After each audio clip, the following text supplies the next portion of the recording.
其实那天我跟你碰面的时候，是因为有别人，不是因为有皇上身边的人在场，我怕他以为你是我的，不是，反正总而言之，我是迫不得已才跟你那么说的。皇上身边的人，你和我那天在太液池见面，就是皇上安排的，他的人又怎么会？哦，我明白了，原来你是怕被别人看见，你这样一个高门大户的贵公子，居然和我这样一个卑微的小宫女在一起。你误会了，阿珍。你知道，我心里一直是有你的。我没有误会你，高展。是，虽然我只是一个小宫女，但我有最起码的尊严。你心里有我也好，没有我也好，你看得起我也好，看不起我也好，那都是你的事。那天我真的是吃错了药，居然要皇上帮我去约你。现在，我郑重地向你道歉，请高大人，您别和我这样一个小女子一般见识。你不要这样子好不好，阿珍？我知道你那天说我腰带是什么意思，阿珍。你给我走！那条腰带跟你没有任何关系。你快走！你听我解释。快点走！阿珍，走啊你！你听我解释。好，我知道，我现在说什么你都听不进去。那我过一段时间再来给你解释清楚，好不好？阿珍，我先走了。我预祝你早日升上6品女官，得偿所愿。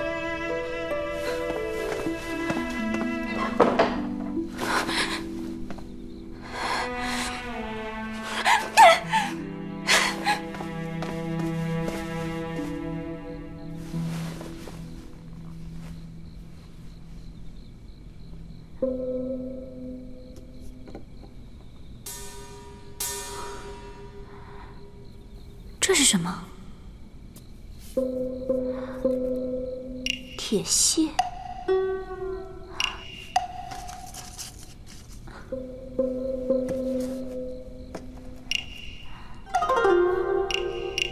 瓷土里没有铁屑。原来如此。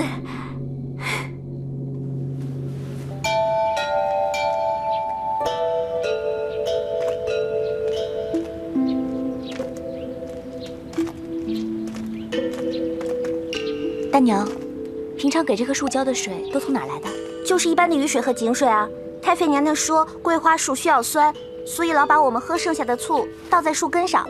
这就对了。大娘，你能不能帮我挖一盆土来？是。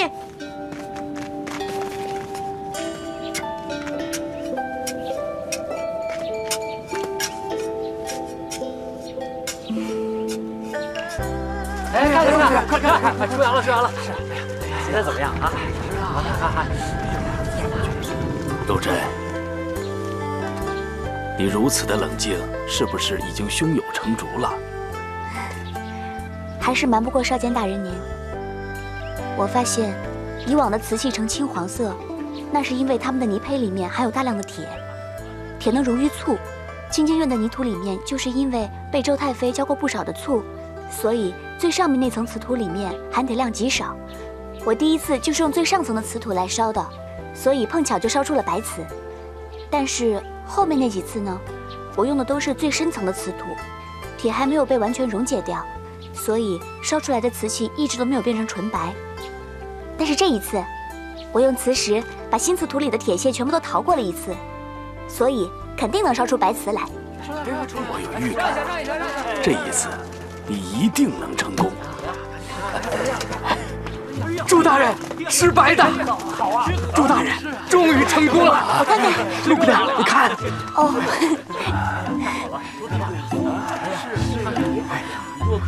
陆真，以后啊，别叫我朱大人了，你就叫我朱大叔，好吧？好啊，侄女陆真见过朱大叔。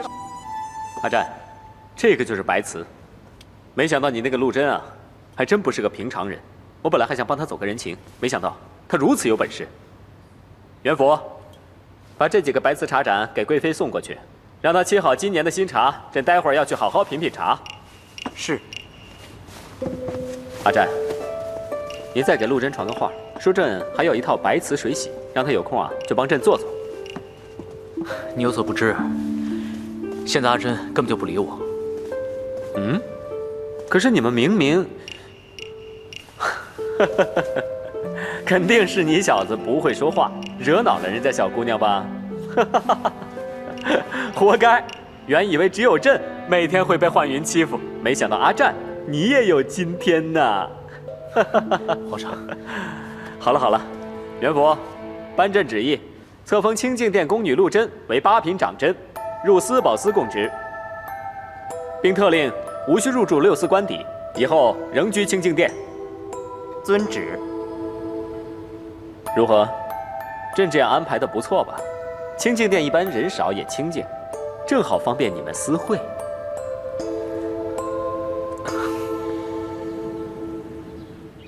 杜司仪到。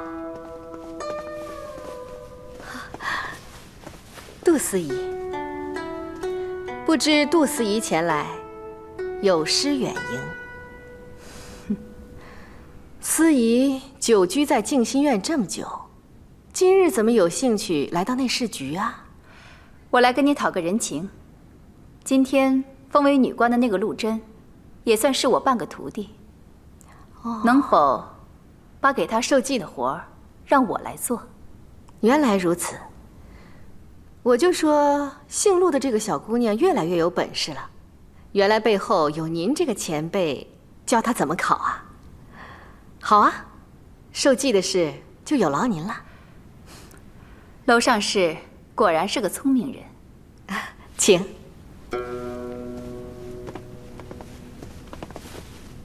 上士大人，你为何少说话吧？这个杜司仪，她是杜国公的女儿，这个面子卖给她又何妨？陆贞上殿。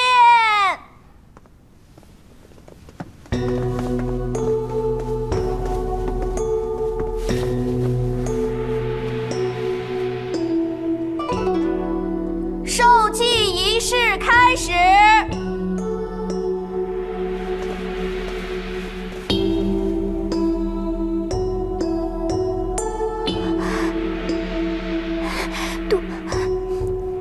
镇定点，都要当女官的人了，还这么没有定性，快低头。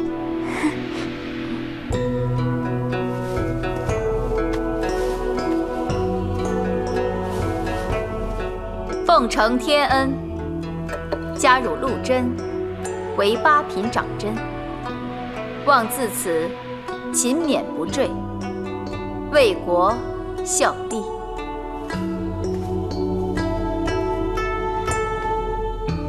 谨遵上训，愿此生勤勉不坠，为国效力。起来。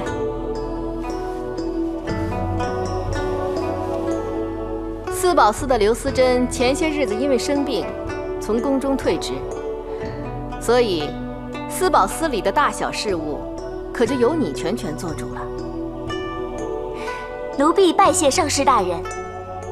你说错话了，记住，以后你不再是奴婢了。以后见到我们，要称下官。从今往后，我就不是奴婢了。恭喜陆大人，贺喜陆大人。一直到很多年以后，陆贞都深深地记得这一天。从这个时候起，她终于依靠自己的努力，丢掉了奴婢的身份，重新获得那久违了的尊敬与信任。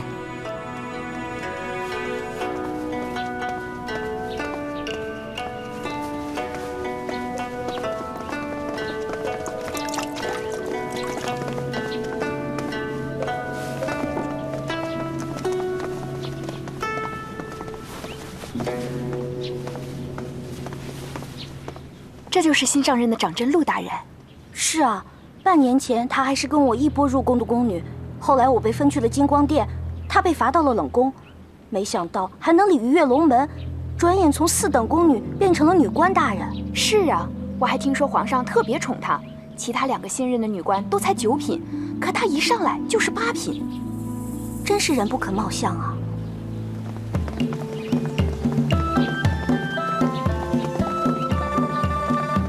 慢点，这就是我们司宝司了，后面还有库房，我们的宝物就收在那里。啊，那边是正堂，和各宫各司打交道，都要到正堂上面。啊，我去过那里。大人这边请。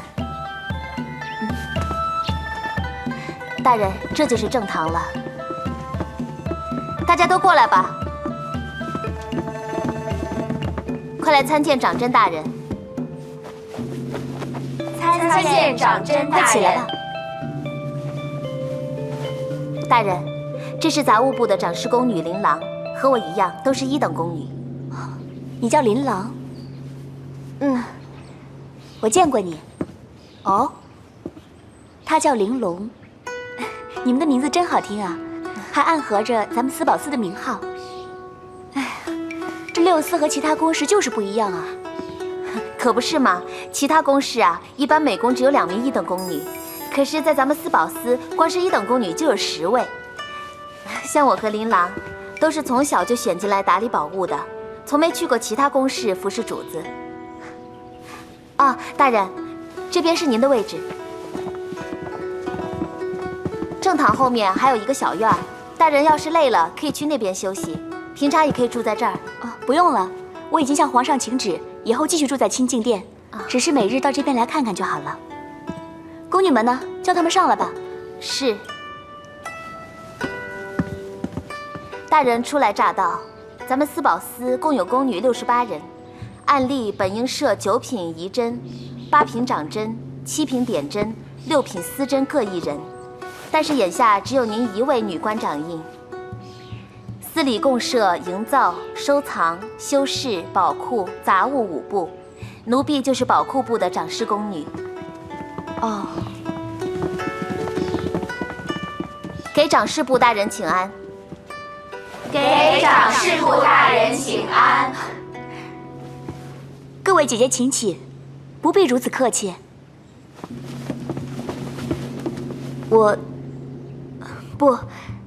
本座新晋到任，还望各位今后各司其职，为皇上以及各位娘娘分忧。是。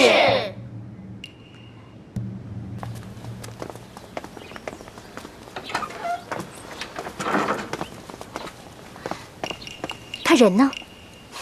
看你这个样子，不就是上一次得罪过那个人吗？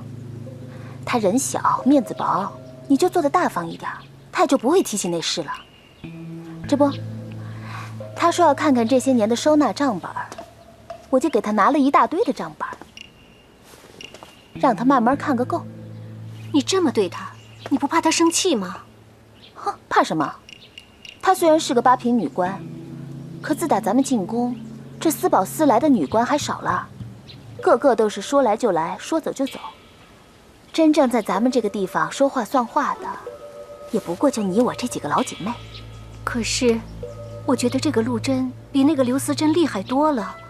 你看，她一进宫就被封为8品女官，而且皇上还特赐她住在清静殿，这可是娘娘们的待遇啊！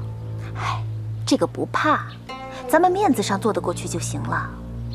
越是他们这样金贵的人，就越不会做事。你没听见吗？他今儿个还叫咱们姐姐呢。正经当女官的人，哪能这么没尊没卑的？可是，她毕竟是楼上室的人呐。楼上室的人？哼，你忘了，上一次那个刘思贞还不一样是楼上室的人，一上来就要查账清库，结果一看那天书似的账本子，立马就晕了。到后来不还得是什么都听咱们的？走吧。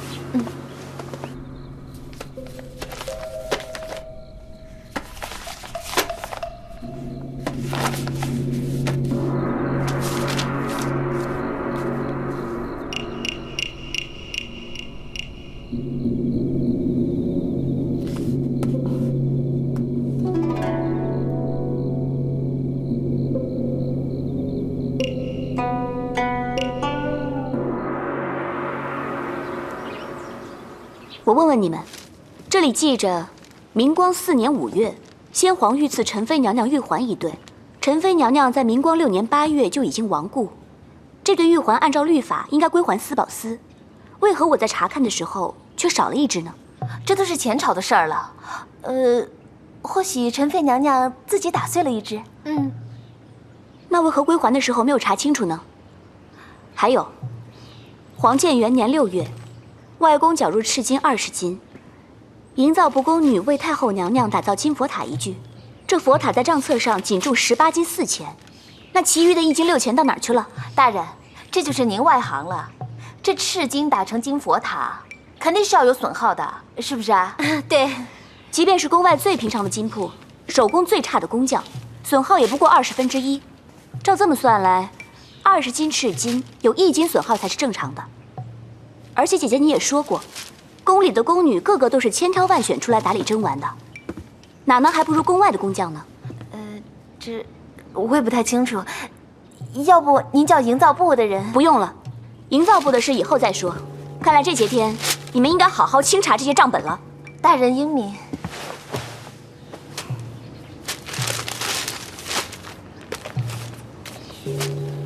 怎么办？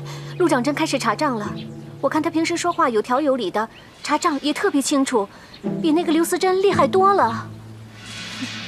怪，听说她是一个武将的女儿，怎么会这么清楚呢？哎呀，现在最关键的是想什么办法对付他。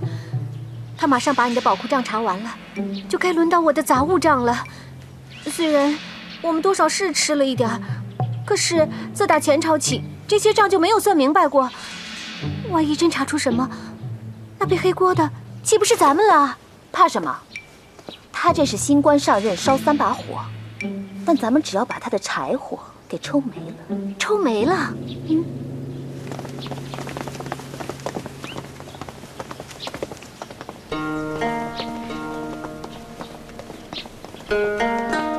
就是那个陆贞，上次大人没有去他的寿祭里，皇上亲封他为8品长针。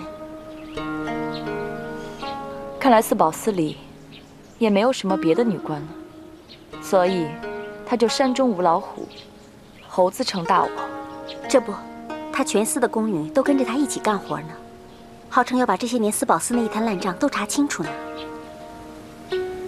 哼，看来也不用本座亲自动手了，他就已经开始自己收拾自己了。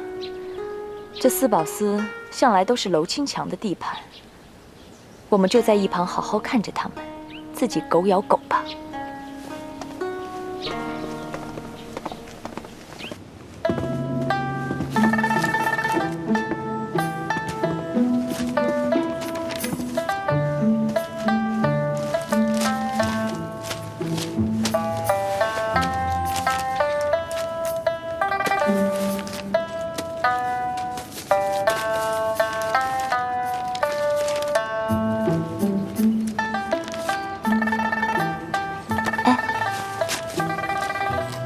你看，这珍珠出库入库的数目都对不上，而且这龙脑香的消耗也大得惊人。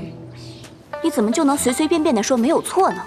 大人恕罪，奴婢不认识龙脑香几个字，还以为是熏衣服用的龙脑丸呢。你再好好查一遍吧。是。我问你，这明明是39两乌金。为什么加上20两乌金之后就变成了51两了呢？大人，他们又不是精通算术的，怎么能样样都算对呢？你说对吧？大人，其实我昨天就跟您说过了，这账还是不查的好。毕竟前朝几代积存下来的不清不楚的账，海了去了，这一时半会儿怎么查得完呢？依我看呐，大人，这账您就别查了，您就管好您到任后的账目。也就算是给皇上分忧了，你说是不是？啊，我知道了，你们都下去吧。大人英明。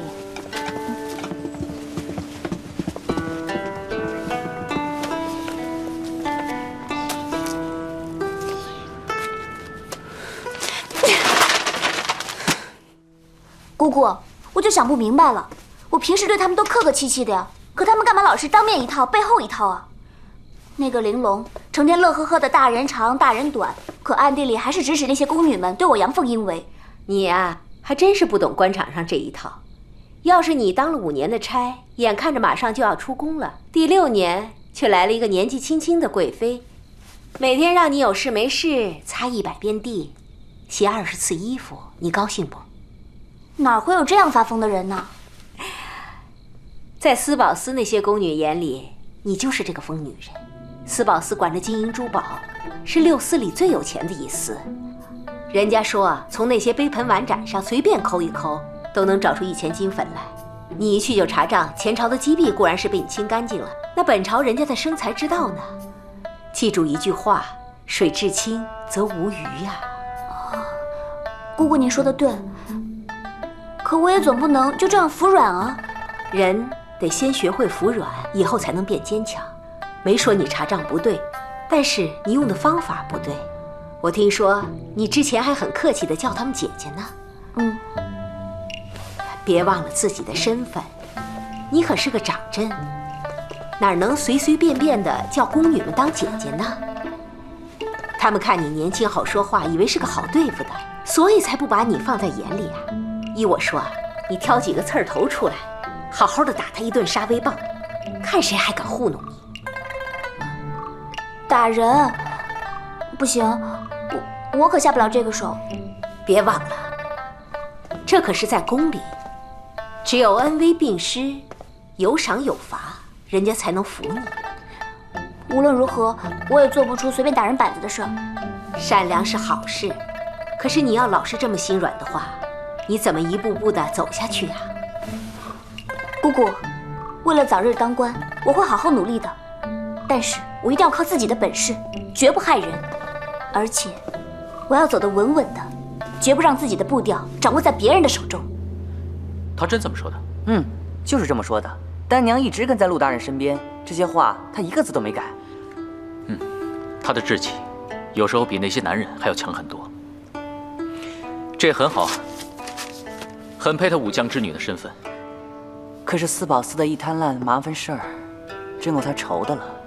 哎，殿下，要不要我悄悄地教训一下那2个宫女？哎，千万不要。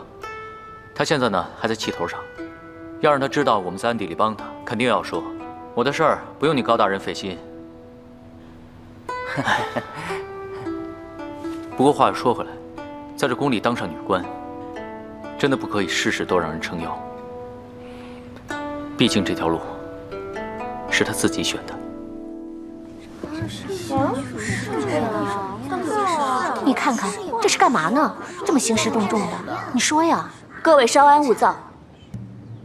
前些日子，我想把司宝司的旧账都查清楚，可是后来我发现，不仅账目不清，有些人还借故消极怠工，对于我的命令阳奉阴违。昨天晚上有个朋友就劝我，他说对于那些害群之马，最好打他20-30大板，想必他们以后就一定会安分一点了。不过我陆贞从来就不是那种心狠手辣的人，所以我决定以身作则，和大家一起查账。你们分为5组，每组负责14年的账册，大家只需要把有问题的账册项目编在那张纸上，以后查证即可。但是，如果被我发现有哪一组的账册数目不对，此组的年俸尽数罚没，冲入公账。自前朝起，本司的账目约70年，共200本。只要大家齐心合力，就一定能在12个时辰里查阅完毕。在此期间，未经允许，不得擅离职守，否则……好了，大家尽快动手吧。陆大人，你说12个时辰不许离开这儿，那我们中饭和晚饭怎么办呀？为主分忧，哪还顾得上吃喝呢？大家要是查不清账目，就自然只能饿着了。不过我和你们一样，没有查清账目，就绝不吃任何东西。这才叫做以身作则。玲珑，你说我说的对吗？大人说的对。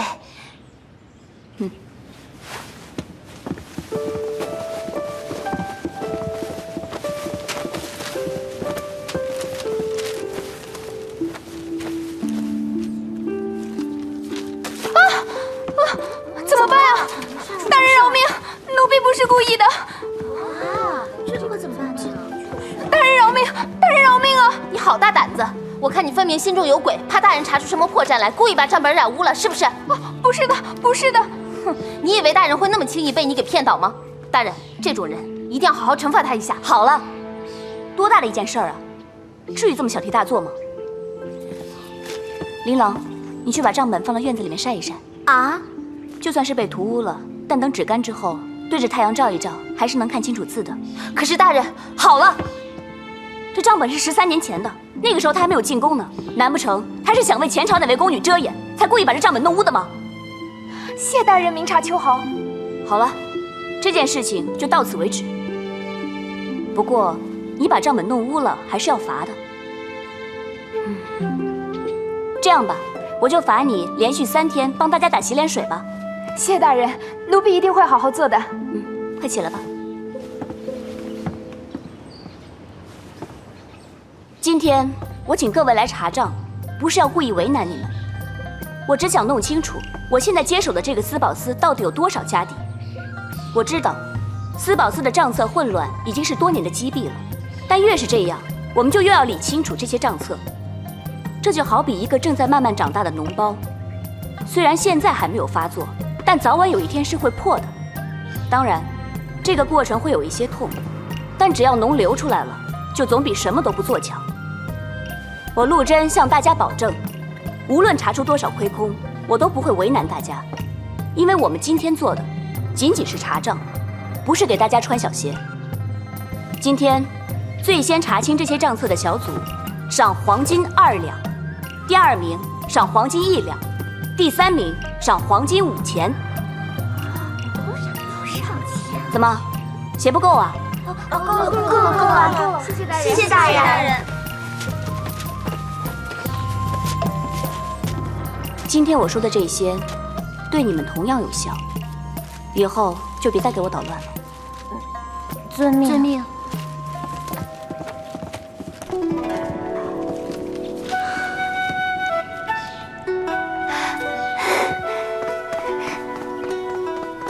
姑姑，你怎么来了？我来看你如何大展雄风，降妖除魔呀。姑姑，看不出来，你训起人来还挺厉害的。平常被您训得多了，早就学会了嘛。还敢编排我？发金子这事我可没有教过你啊。我以前管铺子的时候，经常用这一招。您可不知道，那些伙计啊，个个像蚊子腿上刮油，比他们可强多了。只可惜皇上赏我的那几10两金子，我都还没有捂热呢，就硬生生的要少到2两半。你这个财迷来司宝司还真来对了，我本来还担心你镇不住这里呢。还行，还能对付得了。也别把他们逼得太狠了，这事千万不能让其他司的人知道，不然刘思珍那边……还是姑姑想得周到。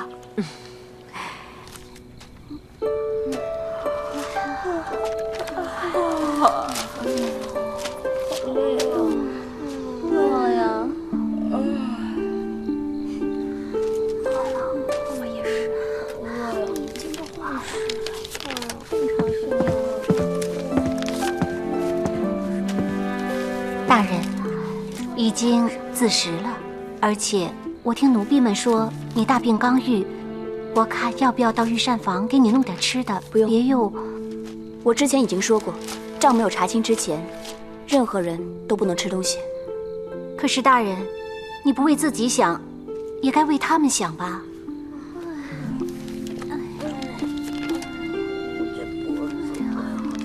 还有多少账册没查？还有10之23吧。我说的话不能改，但是你说的也有道理。要真这样下去，也许有人真的会饿晕过去。要不这样吧，你和玲珑去给大家弄些羊奶喝吧。谢大人通融。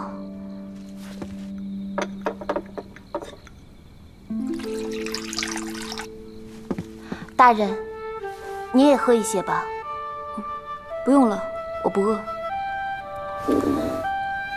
大人，你这又是何苦呢？我真的不想喝。我让大家喝羊奶，是怕大家伤了身子，但我自己一定要做到言出必行。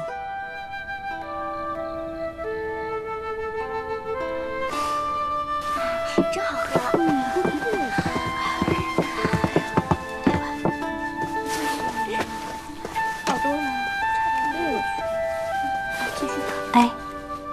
龙，你说你为什么不喝羊奶呢？从今往后，大人做什么，我就做什么。明光3年差了50两金子，明光4年，正如大人先前所说，差了1只玉环。不过后来经查证，说是陈妃娘娘的玉环被二公主无意打碎了1只。至于皇建元年的赤金，还请大人恕罪。那多出来的8钱损耗，是奴婢和几个大宫女按老规矩给私分了。你能这么说，我已经很满意了。以前的事我不会再追究，可那些老规矩也请你们不要再提起。从今往后，司宝司的账目一定要明清。只要你们能记住这一点，你们的账我会慢慢帮你们补上。谢大人饶命之恩。大人，奴婢和琳琅之前对大人多有得罪，还请大人恕罪。从今往后，奴婢们对大人一定忠心不二，再无怨言。好了，我也是刚从宫女升上来的人，大家都不容易，像这些话呀，以后就不要说了。账虽然查清了，可账簿上那些亏空，怎么才能弥补呢？大人，这倒不用担心。我们的亏空虽然不少，但是盘存的时候，库里还找到了这些东西，也不知道是前朝哪一年交上来的，账目上根本就没登录。我看过了，确实有不少好东西。真的？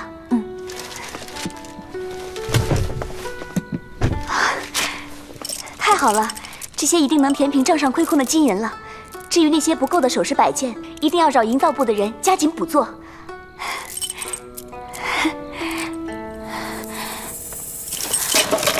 哎，大人，大人，你怎么就这么不爱惜自己的身体呢？你喝药还没有喝够啊？才在司宝司待了2天就被饿晕了，这要是被别人听到，还不笑话死啊？哟，这一当上长师姑姑了，就开始唠叨起来了。也不知道谁前些日子指挥人家掏池子，结果踩到了青苔上，摔了一个狗啃泥呀。那我也不愿意啊，我这个人做事就是笨嘛。那你又什么事情都让我管，还硬叫我当长师姑姑，笨不是偷懒的理由。再笨的鸭子，只要沿着对的水路一直游下去，也能找到鱼虾遍地的池塘。姐姐，你说的真的太对了，吃了鱼虾的鸭子炖起汤来肯定特别的香。算了，跟你说不明白。总之，我这回吃的苦也算吃得很值。折腾过这一次之后，司宝司的人以后肯定不敢再跟我对着干了。原来只是苦肉计呀！参见司仪大人。你下去。是。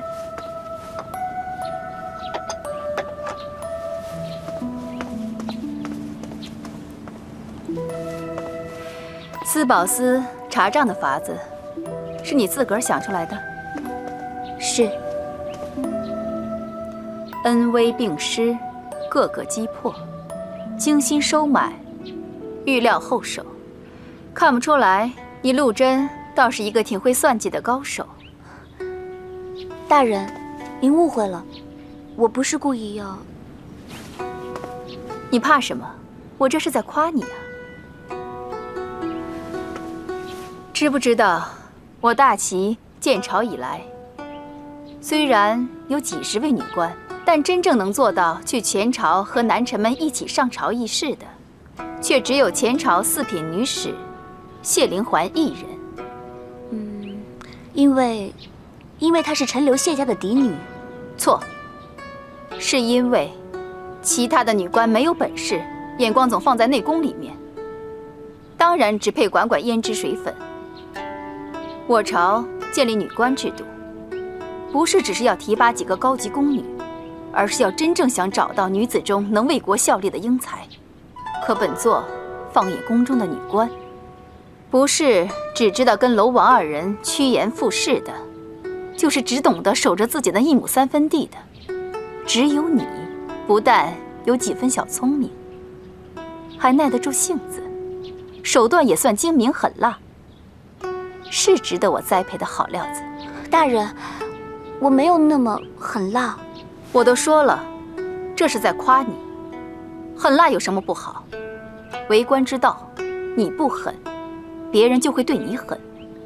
诸葛孔明是贤相吧？他设计陷害周瑜，连眼睛都不眨一下。西汉的萧何是贤臣吧？可最后，韩信还是死在了他的手里。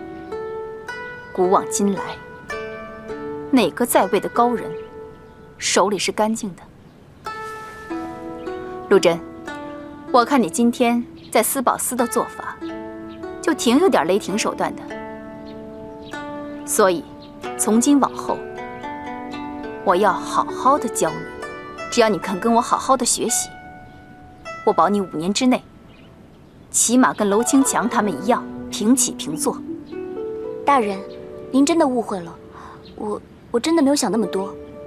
哦，是真的吗？那等你想通了再来找我吧。不过陆贞，我劝你要好好的想一想，你真的不想有朝一日成为后宫第一人吗？你真的不想有朝一日在朝堂上压那些男人们一头，肆意妄为的谈论朝政吗？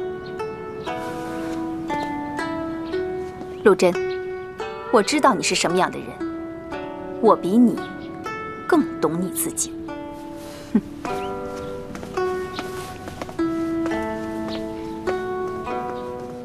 姐姐，那疯婆子走啦。她没疯，她聪明着呢。她怎么能这么快就在司宝司里站住脚了？奴婢听说陆贞罚司里的宫女1天没吃饭，背宫规，还担心司宝司闹得不可开交。可我过去一看，里头倒什么事都没有，就连玲珑那几个大宫女也对她毕恭毕敬的。果然有手段，不知道是哪儿栽培的能人。前2天，我在邸报上看到，长广王清查户部，查出了不少亏空。是的，大人。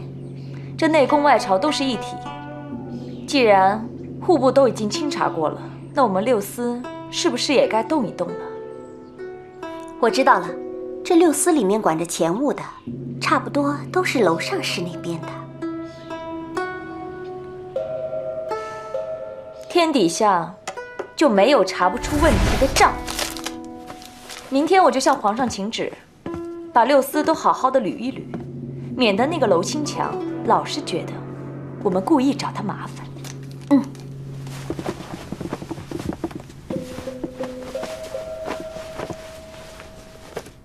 元旦将至，后宫理应整肃一新，着户部郎官协同内侍局清查6司账目，以正公纪。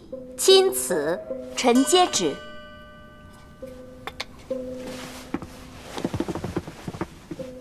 陆大人已经上任好几天了，这司宝司的事，想必已经理清楚了吧？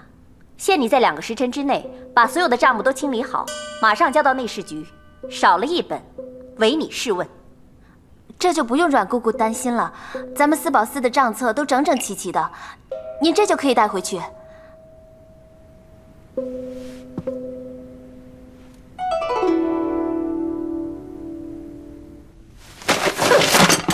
这个王玄太可恶了，竟敢趁我出宫下旨清查6司。现在情况怎么样了？司祭司查出来有1万多两的金子对不上账，司善司那边也有些炭米什么的也对不上，但问题还不大。那司宝司呢？神了，那边一点事儿都没有。陆贞好像刚让人盘算过账，连户部那些老郎官都夸司宝司的账目清楚明了，分毫不差。我瞧着王上仪这次就是想找找陆贞的麻烦，结果连查了3遍都没有找到任何的错处。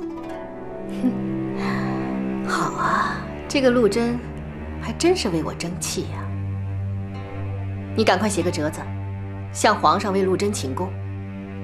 记住，要拼了命的夸奖他。要是能得到皇上下旨褒奖，我就算是功过相抵。就算有萧贵妃出头，我手里的地盘他也抢不走。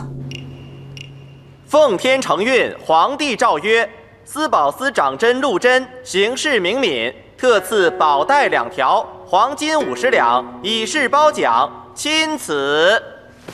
谢皇上恩典。快起来吧。陆贞，没想到你不光是个致辞的高手，管起事来还像模像样的。皇上过奖了，我只不过做了自己分内的事情。好了，你就别再谦虚了。上次你烧的那只白瓷净瓶，朕已经给母后了，她看完之后特别喜欢，还说要重重赏你。不过，朕还想要几只其他的东西，你看能不能帮朕做一下？请陛下尽管吩咐。朕也想好好的跟你说一下，不过工部的人还在外头等着朕呢。这样吧，你跟元福去偏殿，待会儿有人会把朕想要的东西全部告诉你。是。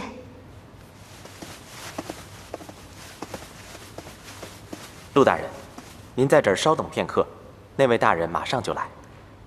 有劳元福公公。